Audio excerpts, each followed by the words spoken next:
Hola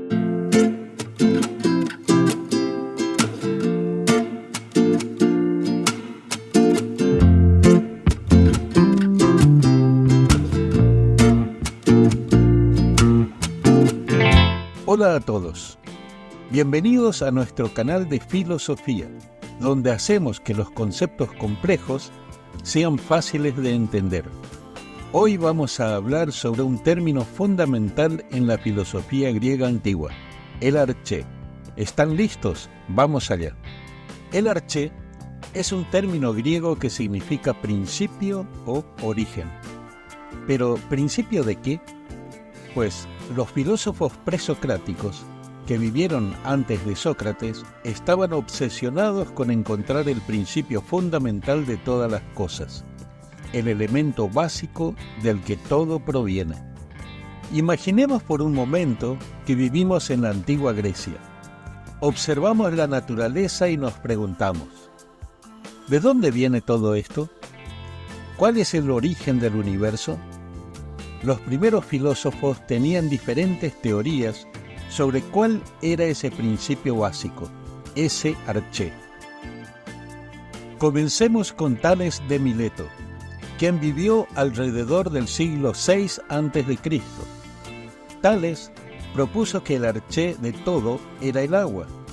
Observó que el agua es esencial para la vida. Está presente en diferentes estados, líquido, sólido y gaseoso, y tiene la capacidad de moverse y cambiar. Así que pensó, el agua debe ser el principio de todo. A primera vista, puede parecer una idea simple, pero para su época fue revolucionaria. Tales estaba sugiriendo que hay una sustancia común en todo lo que existe. Ahora hablemos de Anaximandro, un contemporáneo de Tales. Anaximandro no estaba convencido de que el agua fuera el arché. Propuso en su lugar algo llamado el apeiron. Esta es una palabra griega que significa lo indefinido o lo ilimitado. Según Anaximandro, el arché no podía ser algo tan concreto como el agua. Tenía que ser algo más abstracto e indefinido que diera origen a todas las cosas. El concepto de apeiron es más difícil de entender porque no se trata de una sustancia tangible. Es una idea filosófica más abstracta que sugiere que el origen de todo es algo que no tiene límites ni forma definida. Luego tenemos a Anaxímenes, otro pensador de Mileto. Anaxímenes creía que el arché era el aire.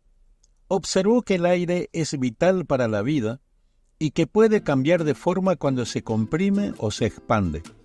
Por ejemplo, el aire puede volverse viento o condensarse en agua.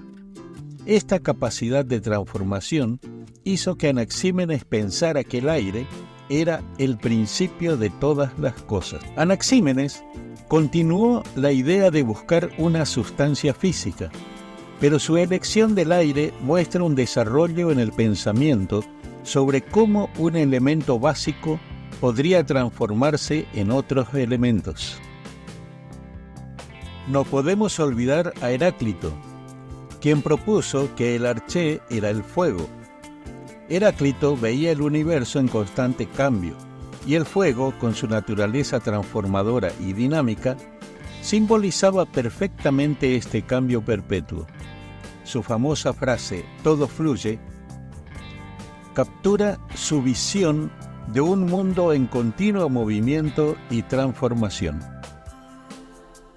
Heráclito nos recuerda que el cambio es una constante en la vida y el fuego representa ese cambio fundamental. ¿Por qué es importante el concepto de arché? Porque es uno de los primeros intentos de explicar el universo de manera racional, buscando un principio fundamental. Esto sentó las bases para el desarrollo de la ciencia y la filosofía, fomentando una forma de pensar que busca causas y fundamentos en lugar de atribuir todo a los caprichos de los dioses.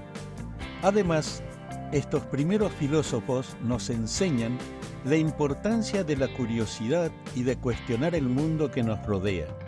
Nos muestran que siempre hay más de lo que parece y que vale la pena buscar respuestas más profundas. Y eso es todo por hoy. Esperamos que ahora entiendas mejor qué es el Arché y cómo los primeros filósofos trataron de descubrir el principio fundamental del universo.